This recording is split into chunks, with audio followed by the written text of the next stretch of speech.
Kalian tahu Mike Tyson nggak? Salah satu juara dunia dalam boxing atau tinju.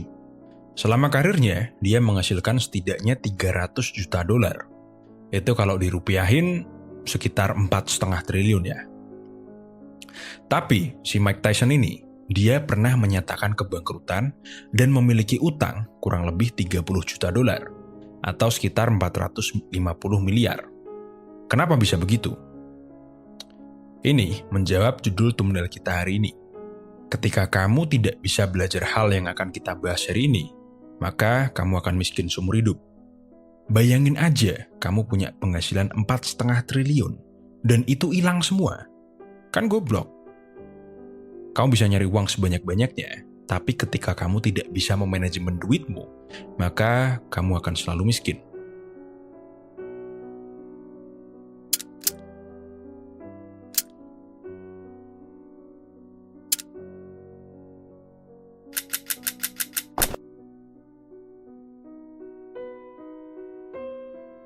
Sekarang saya tanya, menurut kalian, uang itu apa? Apakah dia ini cuma sosok yang datang ke kamu, tapi begitu datang langsung kamu suruh pergi? Atau uang menurutmu itu sesuatu yang harus kamu jaga betul-betul? Atau menurutmu juga, uang itu sesuatu yang harus kamu habiskan? Atau sesuatu yang lain? Jadi, sebelum kamu belajar cari uang, kamu harus tahu dulu, menurutmu, uang itu apa? Dan bisa memanajemennya. Soalnya percuma dong, kalau per bulan kamu punya penghasilan 20 juta, tapi di akhir bulan kamu nggak punya apa-apa yang bisa menunjukkan bahwa kamu itu berpenghasilan 20 juta. Buat apa? Nah, hari ini kita akan belajar tentang itu. Tentang cara bagaimana kita memperlakukan uang kita. Yang tentu sesuai dengan filosofi channel ini, ilmu ini tidak diajarkan di bangku sekolah maupun kuliah. Oke, sebelum mulai saya akan tanya satu hal. Menurut kalian, uang itu apa? Atau menurut kalian, uang itu mempresentasikan apa? Ketika kamu belanja di Shopee, atau ketika kamu gajian setelah kerja, terus apa arti uang dalam dua transaksi tadi? Betul, uang itu adalah media. Sebuah media pertukaran. Sebuah alat yang memfasilitasi pembelian, penjualan, dan pertukaran barang. Itu kalau di dalam buku. Kalau menurut saya, uang itu adalah nilai atau value. Contoh simpelnya, di antara banyak warung nasi Padang, ada yang harganya 10.000 sampai 75.000 per porsi. Warung yang kalian beli itu melambangkan penilaian kalian terhadap value nasi Padang. Jadi, kalau kalian milih warung yang harganya 17.000, berarti menurut kalian value nasi Padang itu di harga 17.000. 20.000 itu menurut kalian mahal, 10.000 menurut kalian murah, tapi belum tentu enak. Berarti, uang adalah nilai atau value. Lalu kenapa mengerti ini itu penting dalam hidup kita?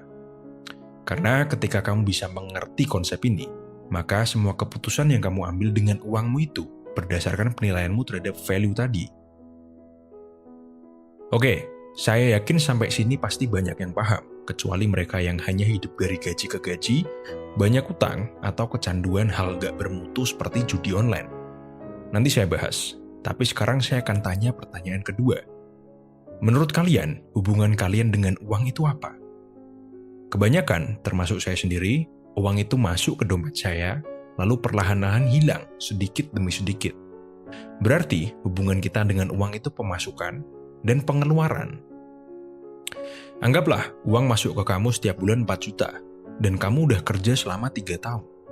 4 kali 3 kali 12 sama dengan 144 juta. Nah, dari total penghasilanmu 144 juta ini, sekarang kamu megang uang berapa? Kalau sedikit, berarti permasalahanmu ada di konsumsimu. Di tahun 2017, 78% warga Amerika itu hidup dari gaji ke gaji, paycheck to paycheck.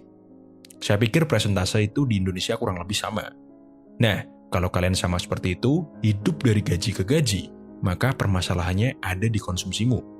Yang berarti, sebelum kamu belajar nyari uang, kamu harus belajar tentang mengontrol konsumsimu atau pengeluaranmu. Biar nggak kayak Mike Tyson tadi, sebesar apapun penghasilannya, kalau manajemen uangnya busuk, pasti akan hilang, akan habis. Model seperti Mike Tyson tadi, ketika dia pengen nasi Padang yang range harganya 10.000 sampai 75.000, dia akan nyari yang 300.000. Apalagi mereka yang kecanduan slot. Rata-rata masih mahasiswa atau mereka yang gajinya menengah ke bawah. Mereka dapat uang 4 juta, awalnya mungkin cuma depo 200 ribu atau 400 ribu. Tapi lama-kelamaan deponya ini bisa sampai 2 juta. Setengah penghasilannya sendiri. Gila. Oke, selanjutnya kita akan bahas sebuah jebakan yang pasti kita semua pernah atau akan mengalami dalam hidup kita, yaitu jebakan uang. Sebuah jebakan yang seperti lintasan lari yang berbentuk lingkaran. Kita lari terus tapi cuma muter-muter aja, seperti lingkaran setan. Kalian kerja 5 hari dalam seminggu, gajian sebulan sekali, dan ketika gajian, uang itu masuk ke rekening kalian, dalam 1 hari, uang itu sudah hampir habis. Entah kita buat bayar kebutuhan, buat hedon, kita buat bayar cicilan, atau yang paling goblok, kita buat judi slot. Tanggal 1, uang masuk 4 juta. Tanggal 3, tinggal 1 juta. Dan itu harus cukup untuk sebulan. Kan goblok. Dan kita kayak gitu terus selama berbulan-bulan, bertahun-tahun, atau bahkan seumur hidup.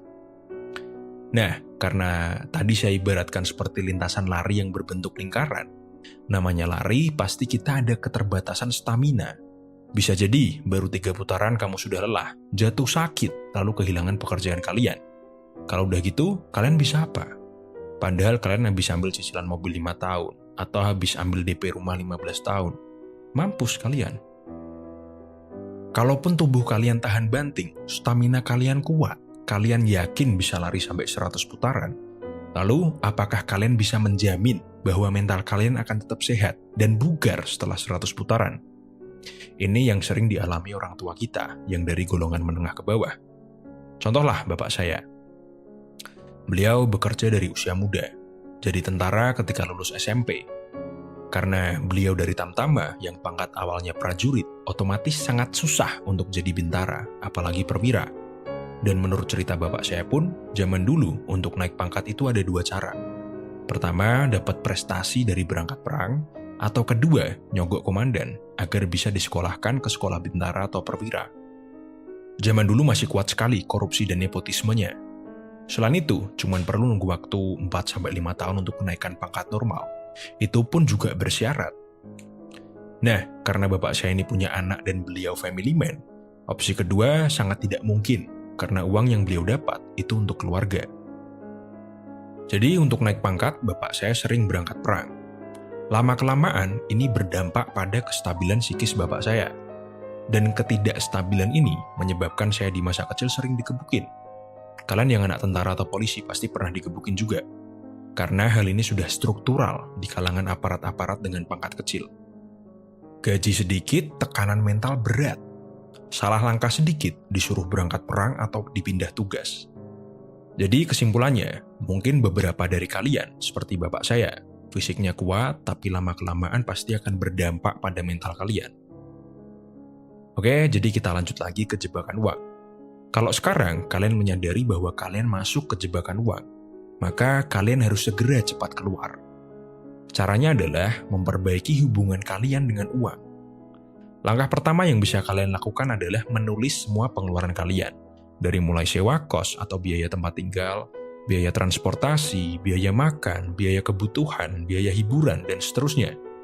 Intinya, kalian harus memahami diri kalian, pengeluaran dan konsumsi kalian. Kalau kalian sudah paham, langkah selanjutnya adalah budgeting, atau menentukan target berapa banyak seharusnya uang kalian keluar dalam sebulan.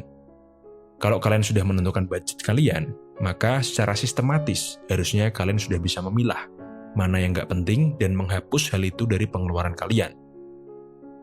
Nah, nanti uang sisanya bisa kalian tabung atau investasikan, semisal kalian belum berani berbisnis. Ini ya, saya kasih proyeksi untuk 7 tahun ke depan. Nanti, di 2030, puncak bonus demografi Indonesia, ekonomi itu akan semakin sulit. Kalau kalian nggak bisa jaga-jaga uang atau aset dari sekarang, maka kalian akan puntang-panting nanti di 2030. Untuk detailnya, saya bahas di lain waktu. Hari ini kita belajar tentang uang dulu. Oke, lanjut ya. Saran tambahan dari saya, sebelum kalian memutuskan untuk invest atau membuka bisnis dari sisa uang kalian, kalian harus nyiapin dulu dana darurat. Jaga-jaga seandainya kalian di PHK. kalian sakit, atau berbagai macam alasan darurat lainnya. Jadi, kalian harus bisa menekan lifestyle kalian. Bahasa Jawanya sakmatio atau secukupnya aja. Jangan malah kalian hidup dengan lifestyle yang jauh di atas gaji kalian. Kalau kalian kayak gitu, dalam 1 tahun aja, saya yakin kalian akan terlilit hutang. Tapi jangan salah ambil kesimpulan. Saya nggak bilang beli mobil mahal, perhiasan, iPhone 15, dan barang-barang mahal lainnya itu tidak berguna. Yang saya maksud itu, belinya sesuai standar gajimu.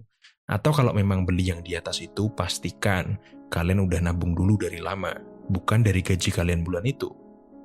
Jadi ya, kembali ke kalian. Kalian lebih milih kelihatan banyak duit, atau beneran punya banyak duit? Oke, sekarang kita masuk ke pembahasan untuk meningkatkan income. Satu nasihat yang bapak saya bilang ke saya dan masih saya ingat sampai sekarang, itu nyari uang 2 juta per bulan itu gampang. Tapi nyari uang setiap hari, 50.000, itu susah. Sekilas memang terdengar gak masuk akal. Karena kalau kita nyari uang setiap hari 50.000, dalam 1 bulan kita cuma dapat 1,5 juta. Tapi kemampuan cari uang setiap hari itu, lama-kelamaan akan berkembang, berevolusi, dari yang sehari 50.000 meningkat jadi 60.000, meningkat lagi jadi 70.000, dan seterusnya. Dari pengalaman saya terhadap uang, menekan pengeluaran itu jauh lebih mudah daripada meningkatkan pendapatan. Nah, tapi karena ini kuliah kehidupan, saya akan bahas sedikit tentang jalur-jalur untuk meningkatkan pendapatan. Tapi nggak mendetail ya, buat gambaran aja. Detailnya saya bahas di konten lain. Pertama, jalur bisnis. Jalur paling cepat untuk dapat uang. Caranya simple, kita breakdown dengan simple. Kamu pahami market, cari permasalahan di dalam market, cari solusi dari permasalahan itu, lalu jual solusi itu ke masyarakat luas. Itu jalur bisnis, tapi nggak semua orang mau dan mampu ke jalur ini. Kedua, jalur investasi. Caranya simple. Setiap hari kamu belajar investasi, setiap bulan uang sisamu kamu masukkan ke instrumen investasi yang sudah kamu analisa. Kalau untung kamu bisa tarik, kalau rugi kamu bisa manajemen resiko. Cara ini mudah dan bisa dilakukan oleh siapapun. Oke, jadi kesimpulannya. Pertama, kamu harus mengerti dirimu dan pola konsumsimu untuk menekan pengeluaranmu. Kedua, kamu harus menentukan budget atau budgeting. Ketiga, uang sisamu kamu gunakan untuk mencari jalur lain dalam menambah pemasukan. Simpelnya sih kayak gitu. Kalau prakteknya kembali lagi ke kalian. Bisa apa enggak? Oke, sekian dari kuliah kita hari ini. Jangan lupa like, share, dan subscribe.